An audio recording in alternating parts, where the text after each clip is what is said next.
It's awesome that you want to dive into sports card investing. This is such a fun and lucrative hobby, but if you're starting with only $100, that's not a lot of money. So it is vital that you get this going the right way, because if you make one mistake, you could be wiped out right from the beginning, and that is not cool. In this video, I'll share with you what I would do if I was starting again with only $100 to invest to make sure I'm having fun, making money, and building a sustainable and successful business. Welcome back. Now let's get to work. If you've been following me the last couple months, you know how heavily I've been investing in cards. I have spent or invested roughly $9,000 in the last 2 months on cards, about 1,800 of them total, half of which are on CompC and half of which are in my crummy little apartment here behind me. And if I was starting with $100, I would do most of the things the same, but there are a couple differences that I would change up, because $100 is so little that I would not want to make any mistake because it'd be fatal at first. So the first thing I would do is I'd ask myself, how active do I want to be in sports cards? Is this a passive thing where I just want to buy a couple cards off of eBay or on Facebook Marketplace and I want to swap or sell at a high time? Or is this something I really want to dive into and get creative with? Because the more active that I want to be in this, or you want to be, the more ways there are to make money. There's grading, there is breaking, there's a lot of different ways to make money, but the lower the amount you start with, the more you have to counterbalance that with other types of resources or work. So the second thing would be, what other resources do I have? Do I have a lot of time? Because if you don't have much money, but you do have time, that means you could do a lot of dirty work. You could go to garage sales and thrift shops and to estate sales, and you can go to these to Facebook Marketplace and drive out and see what people have listed locally. And that's good, because with $100, you gotta find the dirty work that other people that have a lot more money to invest and a lot less time aren't willing to do. I would also be befriending a lot of the card shop owners in my town or city. I've already met a couple of them here in LA, and I want to make sure that they are friends of mine, because maybe they have a card that they could sell me at a discount, or they can lead me to another opportunity, or someone else they know needs help organizing or selling cards on eBay. And that could be a part-time gig right there. You might only start with $100, but it could be like, all right, well, I only have $100, but I can make some money helping this guy, and maybe he'll just sell me some other cards at cost or for a lower price. But leveraging other resources is always the important thing, because some of us have a lot of time, others have a lot of money, others have a lot of intelligence, others a lot of skill, others have a huge network. But what other resources do you have that you're a lot heavier on that can counterbalance only having $100? I'd be thinking about that. Third of all, I would be studying trends like crazy and absorbing information nonstop way before I even pull the trigger on one deal.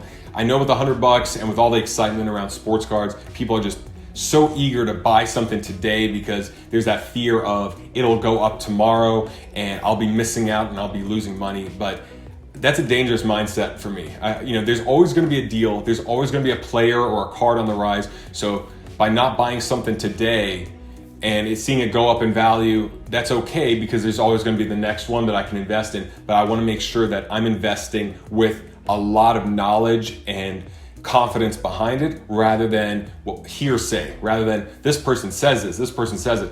Everyone I listen to, podcasters, YouTubers, card shop owners, I take all that knowledge and I absorb it into my own thesis, my own thought process of, okay, this makes sense, but I take everything with a grain of salt. This bit of grain of salt, this a grain of salt. A collector says something, okay, that's a collector's perspective. And I just want to gather all the perspectives and then digest that and formulate my own opinion. And even 2 months of absorbing this nonstop, I'm not even a fraction of where I want to be. And before I start throwing in a lot of money, I want to make sure everything is as calculated as possible.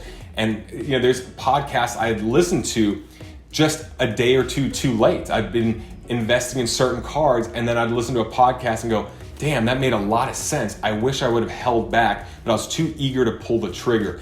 And the more money you have, the more you can pull the trigger because you have the reserve. But with only $100, I would want at least 2 to 3 weeks minimum of absorbing information and going on CompC and seeing what cards are selling, and even writing down, hey, I think this player and this card is going to go up, notice the price of it today, and then in 2 weeks or 3 weeks, see if that price has gone up, or if you expect a certain date for it to sell. For example, like NBA playoffs start, they announce it's going to start in a month, and then you see, all right, well, I expect the date of the playoffs starting or a week before this card to go up. See how right and wrong you are, because again, $100 is not a lot. So we got to make sure that we are focusing in on the strategy before just buying the cards. Other perk of this is that you're actually developing a very vital muscle to build to be a successful investor or successful in anything, which is patience. And a lot of people don't have enough patience.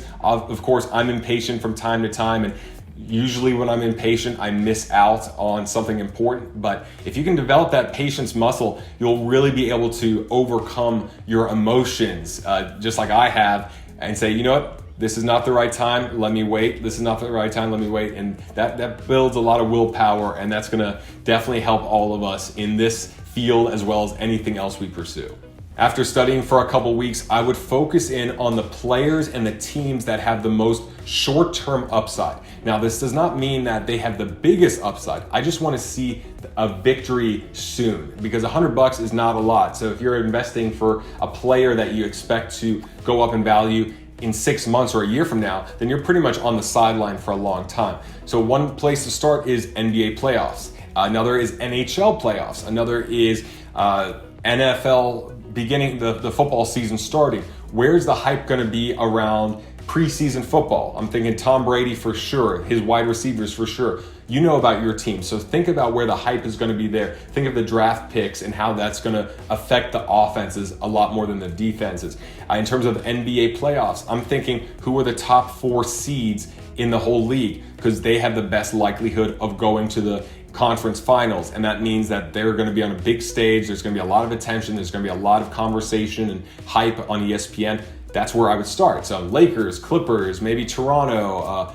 Who are the teams that you believe will be there the long, down the road? And then what cards can you afford of LeBron or Anthony Davis or Kawhi or some of the others?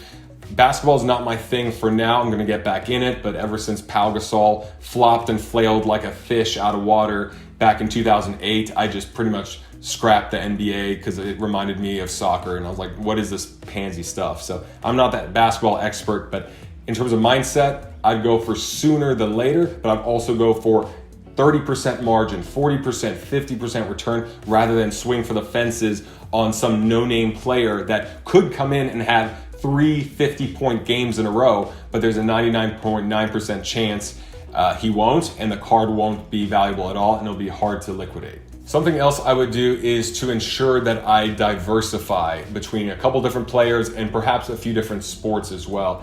So I wouldn't put it all on LeBron cards or Anthony Davis cards, because what if the Lakers somehow get bounced in the first round of the playoffs and it's like, whoa, we didn't see that coming. But maybe a player from the Eastern Conference, one from the Western, one from football, one from baseball. And it's also, it makes learning a lot more advanced as well, because now you have a couple different sports and teams and players to catch up on, and you get to see what works and what doesn't. But as long as it's going for singles and doubles and maybe a triple, that's a lot better of a return, a lot safer of a return than going for home runs. Because sure, there's a chance that you invest in rookie cards of some bench warmer on the Clippers and he comes in and has 3 50-point games in a row, but there's also a 99% chance that that does not happen, and those cards will be worthless and hard to liquidate. So I definitely focus on established players with room for upside short term, and just go for that 30% profit, 40%, something that's reasonable, because to me, momentum is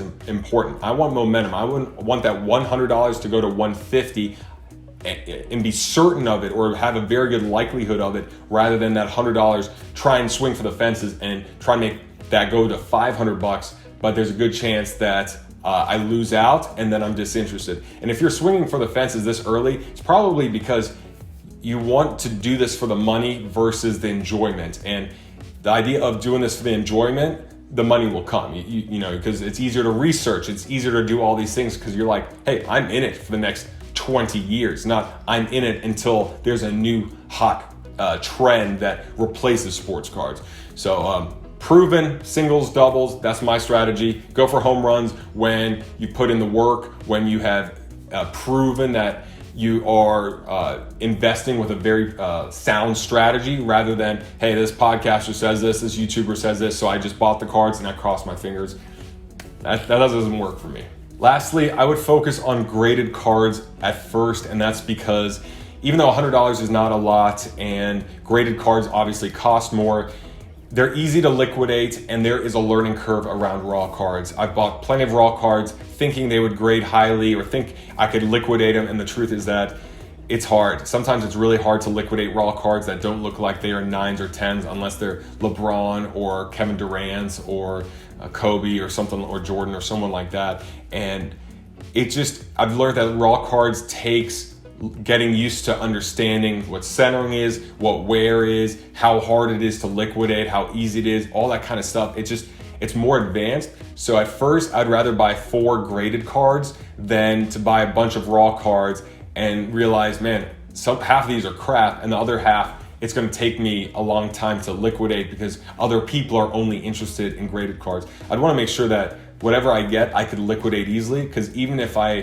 break even or take a small loss, I'd rather do that and learn a lesson and come back with $80 than be holding on to a bunch of raw cards that I can't even sell.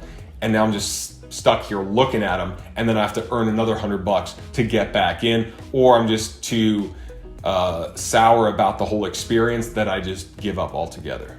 Thanks so much for watching. Let me know what your biggest takeaway is in the comments section below. Please pound the like for good karma so you can get a sweet hit on your next break, and I'll see you in the next video.